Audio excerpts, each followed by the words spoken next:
Blue Sinclair froze. One hand instinctively flew to her pregnant belly as the check landed at her feet. The room was so silent that she could hear her own heartbeat. Across from her stood the most powerful woman in the Han family, her eyes burning with contempt. Then came the words that shattered the room. "That baby will never carry our family name." Madame Han's voice echoed through the mansion. "I would rather watch the Han bloodline end with my son than see a child from you inherit our name." A collective gasp swept through the family gathering. Blue felt every pair of eyes on her. Some looked away in shame. Others nodded in silent agreement. The billionaire she loved stepped forward, his fists clenched. "Mother," but Madame Han cut him off with a raised hand. "If you choose her," she said, her voice trembling with fury, "you are no longer my son." Blue's world seemed to stop. She had prepared herself for rejection. She had prepared herself for whispers. She had even prepared herself for insults. But she had never imagined that her unborn child would be condemned before taking his very first breath. Slowly, she bent down, picked up the $1 million check, walked across the room, and placed it back into Madame Han's hand. When she finally spoke, her voice was steady, despite the tears threatening to fall. "You can keep your money." She rested her hand over her baby once more. "Because one day, you'll be begging to know the grandson you're rejecting today." At that moment, no one in the room believed her, least of all Madame Han. If this opening already has your heart racing, do us a favor before you keep going. Hit that like button, subscribe, and drop a comment telling us where in the world you're watching from. This story only gets heavier from here, and we don't want you to miss a second of it. 2 years earlier, none of this had seemed possible. Blue Sinclair had been sitting on a folding chair in a Los Angeles community center, clipboard in hand, when a man in a $2,000 suit sat down across from a row of 8-year-olds and asked, with complete sincerity, how to read a picture book out loud. "You're doing the voices wrong," she'd told him, not looking up from her clipboard. "Excuse me? The wolf doesn't sound like that. Nobody's afraid of a wolf that sounds like he's reading a quarterly earnings report." Han Do-yoon had looked at her the way a man looks at something he didn't know he was missing until it was sitting 3 feet away, mildly annoyed at him. "And how should the wolf sound?" "Hungrier," he'd laughed, really laughed, not the practiced executive chuckle he gave board members. And by the end of that afternoon, he'd stayed 2 hours past when his driver was scheduled to pick him up. For nearly 2 years after that, they'd built something quiet and real in the cracks between his schedule and hers. She never once asked what his last name was worth. He never once had to perform for her. When he finally told her who his family was, she'd said, "Okay," and, like it was a mildly interesting fact, and nothing more.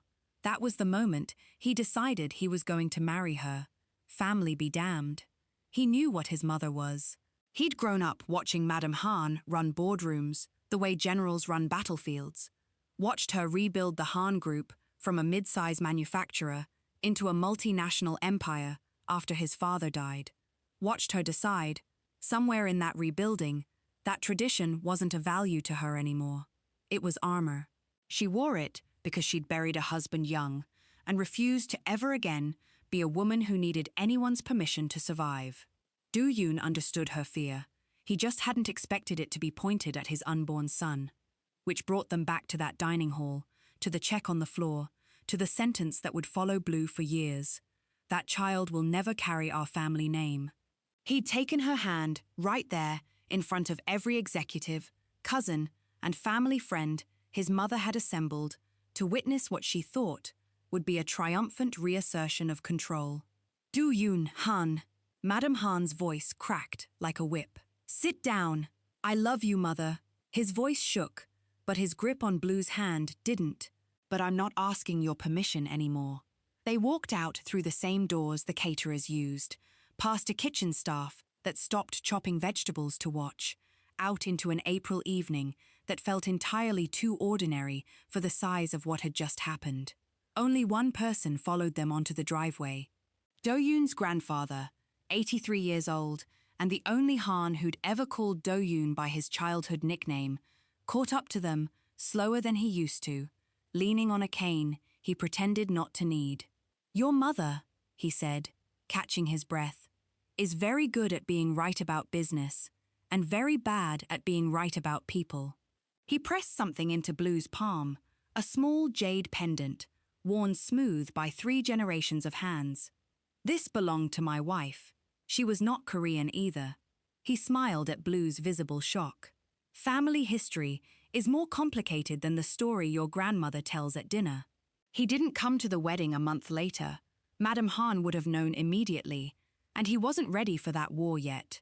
But he sent a card. Inside, in careful handwriting, "Some roots grow best when no one is watching." The dinner that shattered the room hadn't happened out of nowhere. Do-yoon had tried, twice, to prepare his mother in private before ever bringing Blue into that mansion. The first time, he'd simply said, "I've met someone." "Good," Madam Han had said, not looking up from a stack of contracts. "Which family?" "Her own family, mother. That's the point." She'd set the pen down slowly. "Is she Korean? No. Is she from a partner company, a political family? Anyone whose name means something to a boardroom. She teaches 8-year-olds how to read." Madam Han had laughed. One short, disbelieving sound, no humor in it at all. "You are not serious." "I've never been more serious in my life." The second conversation, a week before the dinner, had gone worse. Do-yoon told her Blue was pregnant, hoping, foolishly, he'd admit later, that the news of a grandchild might soften something in her before the family gathering rather than detonate it in front of an audience. Madam Han had gone very still. "You will end this," she said, quietly, generously, "before anyone outside this room knows. There's a child, mother. There's nothing quiet left to end. Then you will end it loudly, if that's what it takes."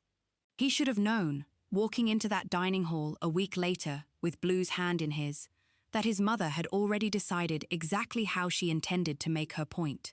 Publicly, in front of witnesses, with a check prepared in advance. She hadn't assembled the family to celebrate an engagement. She'd assembled them to watch her win. She had simply, for the first time in her adult life, badly misjudged her opponent.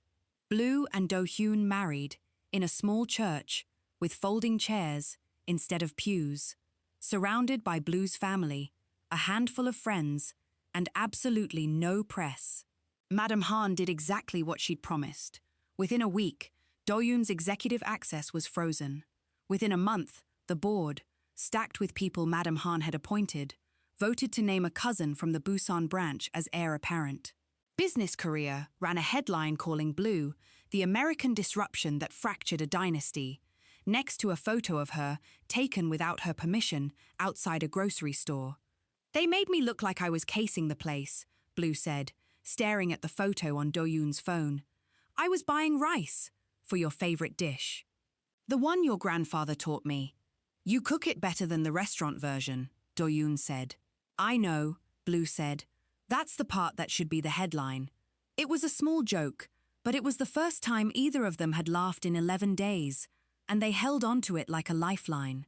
Do-yoon took a mid-level position at a startup founded by an old university roommate. A fraction of his old salary, none of his old title. He came home the first week, smelling like a coffee shop instead of a boardroom, exhausted in a way he'd never been exhausted before, and confused about how to use public transit. "You just tap the card," Blue told him, not bothering to hide her amusement. "It's not a merger negotiation. I tapped it 4 times. The machine yelled at me. The machine doesn't yell. Do-yoon. It beeps." It felt personal. Blue kept working with underserved families through her literacy programs, quietly carrying her own version of the fracture, the wedding photos with an empty seat where a mother-in-law should have sat, the calls from reporters asking if she had a statement, the nights she cried in the shower where Do-yoon couldn't hear her and worry more than he already did. A reporter caught her outside a prenatal appointment one afternoon, camera already rolling before Blue noticed him.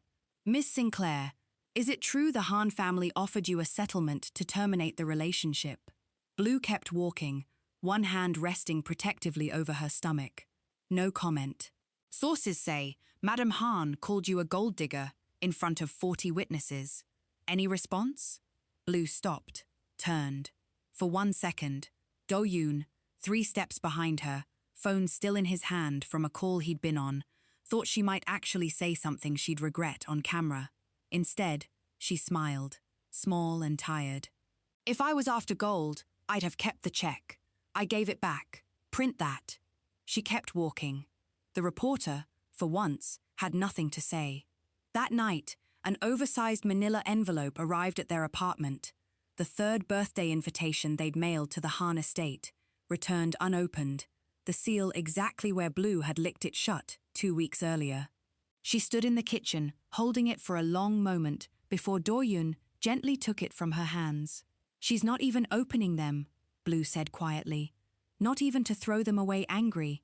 Just nothing. I know. That's almost worse than the check.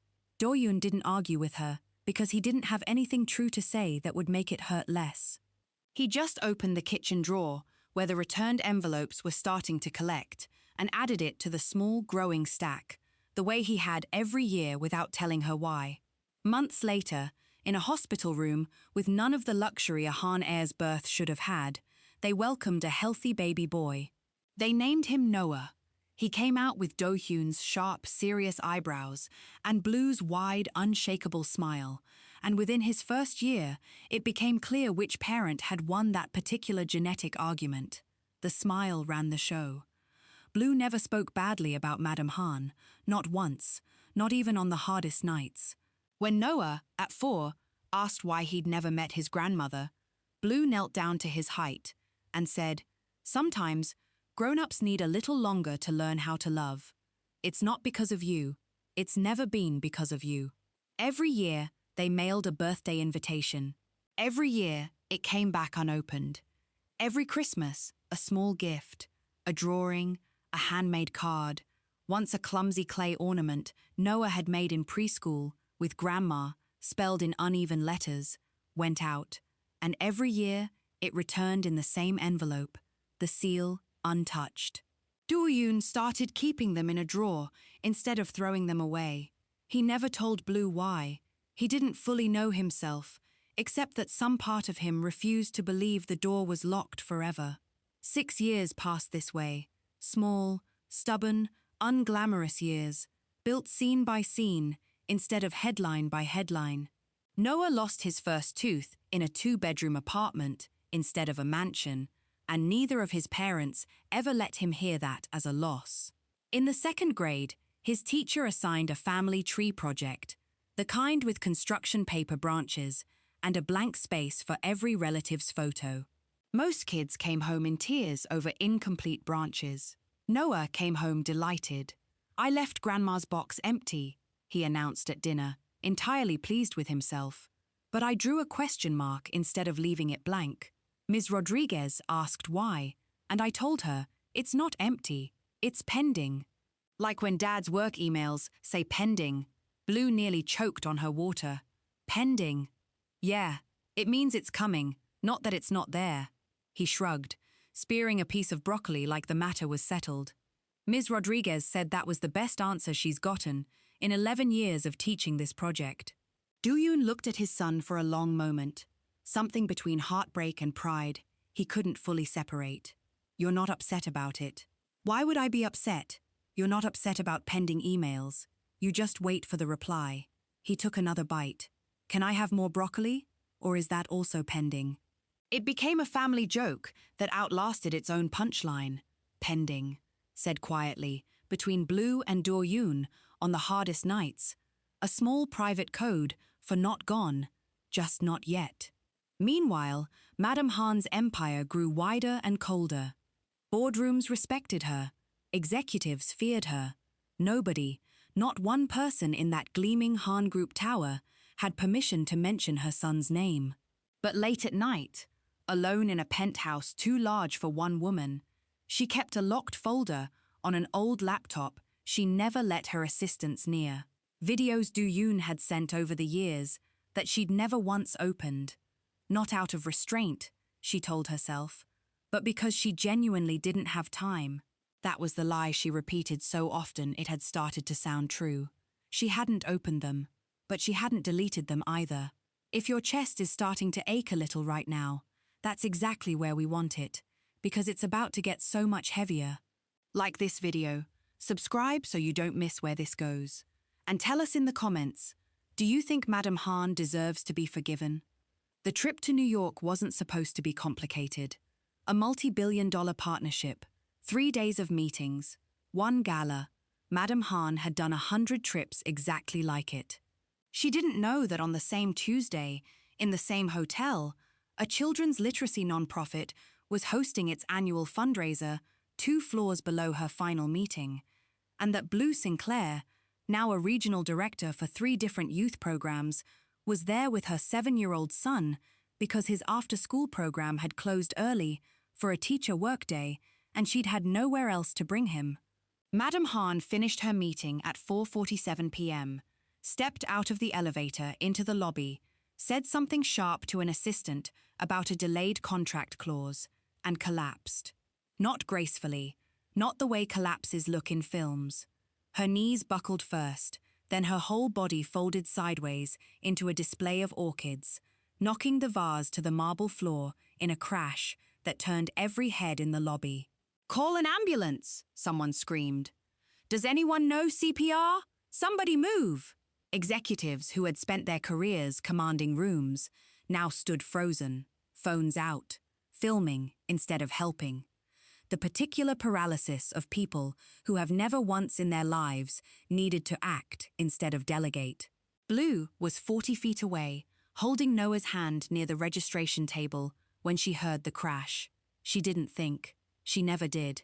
In moments like this, 6 years of emergency response volunteer training took over before her conscious mind caught up. "Noah, stay right here. Do not move," she said, already running. She dropped to her knees beside the fallen woman, checked her airway, found a pulse, thready, but there, and started calling out instructions to the panicking crowd with the calm, sharp authority of someone who had done this before. "She's breathing, but it's shallow. Somebody get the AED from the front desk, now. You." She pointed at a security guard, frozen mid-radio call. "Clear this crowd back. Give her air." Noah, who had been told to stay put, did not stay put. He walked straight through the parting crowd and knelt on the other side of the woman, small hand finding her trembling one. "You'll be okay," he whispered, with the total, uncomplicated confidence only a 7-year-old can offer a stranger. "I'm here." It wasn't until the paramedics arrived, until the gurney was being wheeled out, until one shaken executive grabbed another's arm and gasped, "Someone call the board, Madam Han just collapsed," that Blue heard the name. She froze for the second time in her life in front of this woman. The first time, a check had landed at her feet. This time, she had just kept that same woman's heart beating. At the hospital, the cardiologist told an assembled crowd of anxious executives that the woman would likely have suffered permanent damage, possibly worse, if bystander CPR and rapid response hadn't begun within the first critical minutes. Whoever did that, the doctor said, saved her life. Full stop. Nobody in that hallway of Han Group executives knew that the woman in question had walked out of a mansion 7 years earlier, carrying a check she refused to accept. When Madam Han's eyes opened in the recovery room, the first face she saw wasn't a board member, wasn't an assistant, wasn't even a doctor. It was a small boy, sitting very still in the visitor's chair. Someone had clearly told him not to leave, backpack still on his shoulders. "Hi," Noah said. "My mom says hospitals can feel scary, so I stayed. Is that okay?" Madam Han stared at him, throat too dry and mind too foggy to fully understand what she was looking at. "Where is your mother?" she managed. "Getting you water. The nurse said you'd want water." He said it like this was obvious. "I'm Noah." "Noah?" She repeated the name slowly, like a word in a language she used to speak fluently and had let herself forget. He reached into his backpack and pulled out a folded piece of paper, uncreasing it carefully on the hospital blanket. I made this while we waited. You can keep it if you want. 3 stick figures, holding hands. One labeled, in careful 7-year-old handwriting, Dad. The next, Mom. The third, Grandma. Madame Han's hands began to shake, worse than the tremor that had preceded her collapse. You drew me? Noah nodded, entirely unbothered by the strangeness of the moment. Dad says you're family, even if we haven't met yet. Something in Madame Han's chest cracked in a way no cardiac monitor could measure. She studied his face properly for the first time, the sharp line of his eyebrows, unmistakably Do-yoon's, unmistakably her own late husband's before that. The smile, wide and unguarded, that belonged to no Han she had ever met. For 7 years, she had told herself she was protecting a bloodline. She was looking, now, directly at the bloodline she'd tried to erase, and it had just spent the last hour keeping her company because it decided, unprompted, that she shouldn't be scared alone. When Blue walked back in with a paper cup of water, she stopped in the doorway. Neither woman spoke. There wasn't a version of the English or Korean language built for this particular silence. Noah broke it, because 7-year-olds are mercifully unaware of how much history is in a room. Mom, this is Grandma. I gave her my drawing. Blue set the water down slowly. I know who this is, baby. Everything you've just watched leads somewhere none of us saw coming. So if you want to see whether Madame Han actually earns this family back, this is the moment to hit subscribe and like the video, because the next part of this story is the most intense stretch of the whole journey. Guilt, it turned out, was patient. It didn't announce itself with tears in a hospital room. It waited until Madame Han was home, alone, 3 nights later, staring at a folder on her laptop she'd avoided for 7 years. She opened the first video. Noah's first steps, wobbling across a small apartment living room, Blue's laugh somewhere off camera, Do-yoon's voice saying, "Careful, careful, there he goes." She opened the second, Noah, maybe 4, attempting to say, "Annyeonghaseyo," with the exaggerated seriousness of a kid convinced he was about to impress someone very important, and asking his father afterward, "Did I say it right? I want Grandma to be surprised." The third video nearly broke her. Noah, 5, holding up a small plastic dinosaur to the camera and asking, with total earnestness, "Dad, does Grandma like dinosaurs? Because if she doesn't, I have a unicorn too." Video after video, years of a child performing small offerings toward a woman who had returned every gift unopened, waiting for a door that never once cracked. She had told herself she was defending a legacy. She had, in fact, spent 7 years rejecting the only member of the next generation who had ever asked, without being told to, whether she liked dinosaurs. For the first time since her husband's funeral, Madame Han cried in a room with no one watching and no reason to perform it for anyone. She didn't call ahead. She didn't send an assistant. On a rainy Saturday afternoon, she arrived at Blue and Do-yoon's modest house with no security detail, no lawyers, and a small box of homemade Korean rice cakes, her own mother's recipe, one she hadn't made with her own hands in over a decade. She stood on the porch for a full minute before knocking, rehearsing an apology that felt insufficient no matter how she arranged the words. Blue opened the door and said nothing. Neither did Madame Han. Before the silence could resolve itself, one way or the other, small feet came thundering down the hallway. Noah stopped in the doorway, looked up, and his whole face lit up like she was the one person he'd been waiting for his entire life, because, in a way, he had been. "Grandma!" He wrapped his arms around her legs without an ounce of hesitation, without a single second of the caution an adult would have insisted on. Madame Han sank to her knees on the wet porch, arms closing around the grandson she had tried to legislate out of existence before he'd taken his first breath, and she wept in a way that made the neighbor's porch lights flick on. "I judged you before I knew your heart," she said to Blue, voice breaking. I rejected my own grandson before I ever heard his laugh. I was so afraid of losing our family that I very nearly destroyed it with my own hands. Blue remembered every unopened invitation, every returned Christmas gift, every night she'd held Do-yoon while he pretended he wasn't hurt by his own mother's silence. Every headline that called her a disruption instead of a wife. Forgiveness didn't arrive in that moment, and Blue refused to fake that it had. "If you want to be Noah's grandmother," she said quietly, steady in the same way she'd been steady 7 years earlier, with a check at her feet, "don't prove it with an apology. Prove it with time. Apologies are free. Tuesdays aren't." Madame Han nodded, like she'd just been handed the only fair terms she had any right to expect. She showed up the next Tuesday, and the one after that. The first few visits were, to put it generously, a disaster. She brought Noah an antique calligraphy set when he'd asked, quite plainly, for a video game. She corrected his Korean pronunciation so sharply during their first lesson together that he refused to practice for a week. She once referred to his stuffed dinosaur as an unnecessary object within his hearing range, a diplomatic incident that required Do-yoon to mediate for 20 full minutes. "You made a 7-year-old cry over a stegosaurus," Blue told her flatly. "I did not know it had a name." "Everything has a name in this house, Madame Han. You're going to have to catch up." But she kept showing up.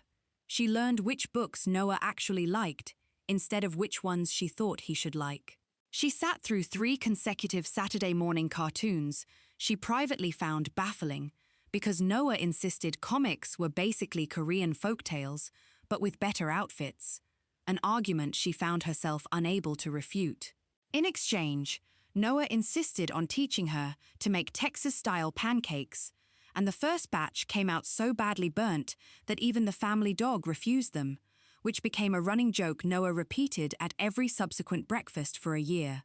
Trust, brick by unglamorous brick, replaced resentment. It was not, however, a straight line.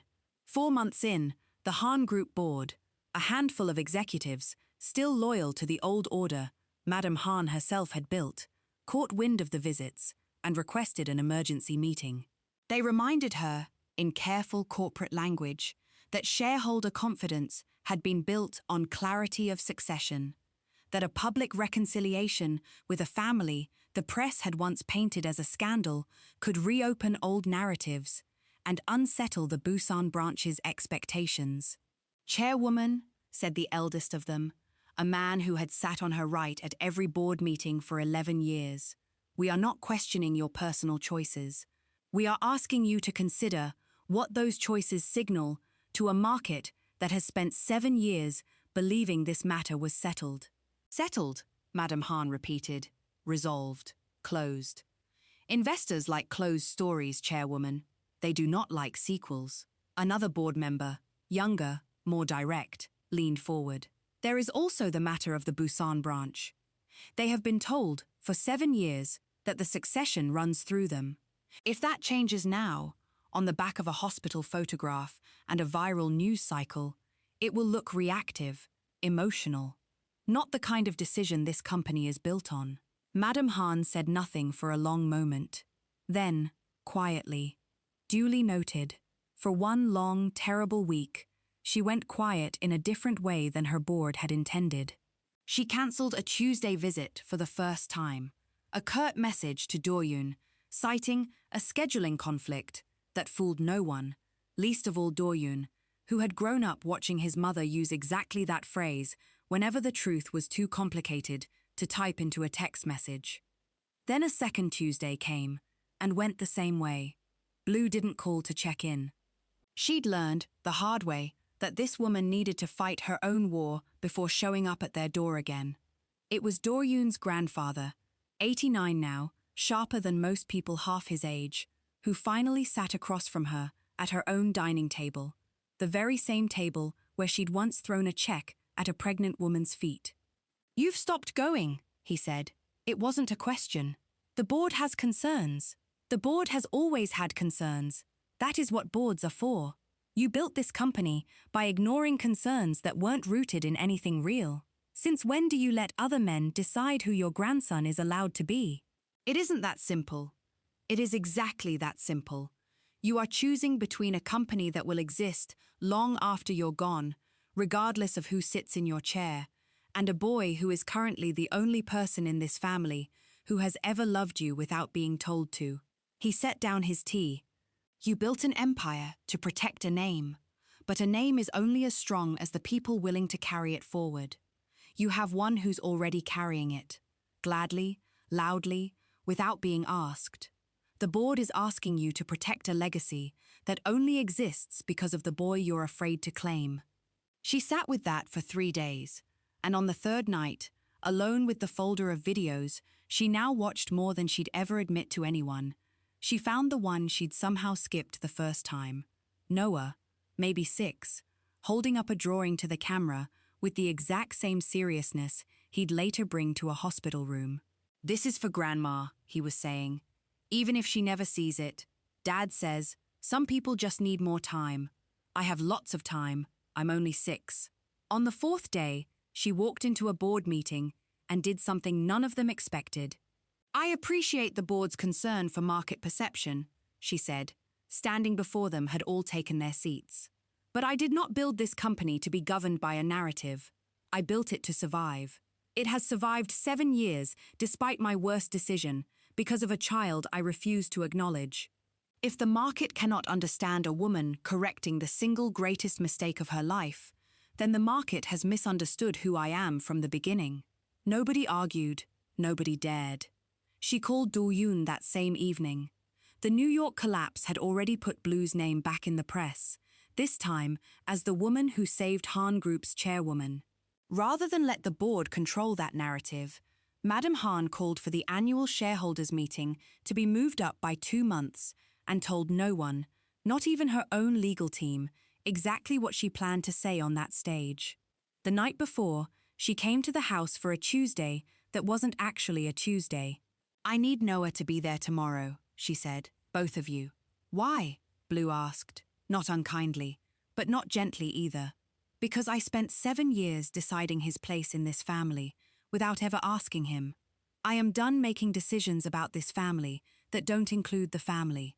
The next afternoon, in front of executives, investors, and a wall of press cameras, Madam Han walked onto the stage of the Han Group's annual shareholders meeting and, instead of the quarterly address everyone expected, invited Blue and Noah up beside her. A ripple of confused whispers moved through the room. She placed the official Han family seal, the one used to authorize succession documents for 4 generations, directly into Noah's small hands. Then she turned to the room. "7 years ago, in my own home, I told a pregnant woman that her child would never carry this family's name." Her voice didn't waver, though the words clearly cost her something to say out loud in front of cameras. "I believed I was protecting our bloodline. I was wrong. Our bloodline survived, not because I protected it, but despite me, because of the woman I tried to pay to disappear." She looked at Blue. "Blue Sinclair told me, the day I rejected her, that one day I would be begging to know the grandson I was rejecting." A pause long enough for the whole room to lean in. She was right. I am begging, publicly and without conditions. She turned and bowed, deeply, fully, the kind of bow reserved in her tradition for people owed a debt that could never be fully repaid, to her daughter-in-law, in front of every person who had once called that same woman a disruption.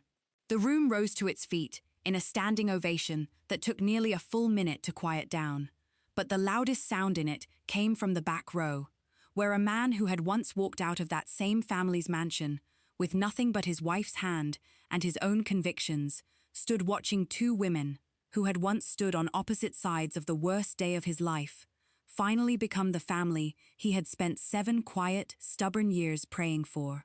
Backstage, after the cameras had stopped and the executives had scattered to call their own boards, Madam Han found her son standing alone by a water station, still visibly shaken. "You told me I was no longer your son," Do-yoon said, quietly, no anger left in it, just 7 years of an old wound finally being looked at directly. "In front of everyone, I remember exactly what I said. Madam Han didn't look away from him. I have replayed that sentence more times than any other sentence I've spoken in my life. I needed you to take it back. Not to the board, not to the cameras, to me. I am taking it back to you, she said, and her voice, so steady on stage minutes earlier, wavered now that no one but her son was watching. You have always been my son. You never stopped being my son for one single day, even when I was cruel enough to say otherwise. I was terrified, and I aimed that terror at the two people who least deserved it.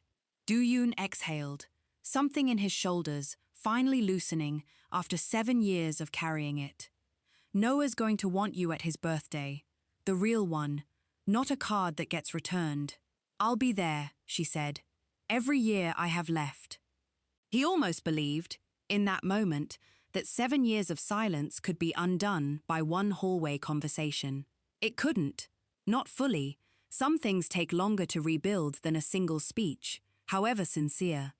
But it was a start, and after 7 years, a real start was more than he'd let himself hope for. Later that evening, back at the house that had somehow become the real seat of the Han family, despite never appearing on a single piece of corporate letterhead, Noah asked his grandmother a question that made her laugh for the first time in longer than she could remember. Does this mean I have to start liking calligraphy now? No, Madam Han said. It means I finally have to learn to like dinosaurs. If this ending got you, if you felt that redemption land the way we hoped it would, this is exactly the moment to like this video. Drop a comment telling us your favorite line, and subscribe so you never miss the next story like this one. We'll see you in the next one.